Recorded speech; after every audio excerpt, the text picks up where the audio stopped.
Hey guys welcome to mini vlog. ఈరోజు వచ్చేసి గుమ్మడి వడియాలు ఎలా పెట్టాలో ఒకసారి చూద్దాం.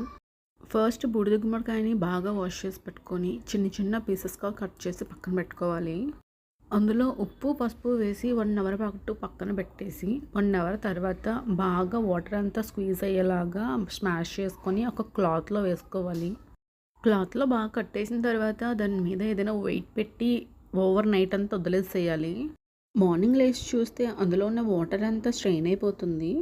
నెక్స్ట్ అందులోకి పచ్చిమిర్చి అలానే జీలకర్ర రుబ్బుకొని పెట్టుకోవాలి. అలానే అందులోకి మినపప్పు కూడా రుబ్బుకొని అందులో మిక్స్ చేసుకోవాలి.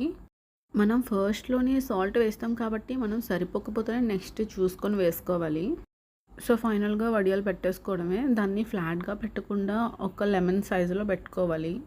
ఈ ప్రాసెస్ అంతా తెలియకముందు చాలా కష్టమేమో అనుకున్నాం, కాకపోతే ఇవి చాలా సింపుల్.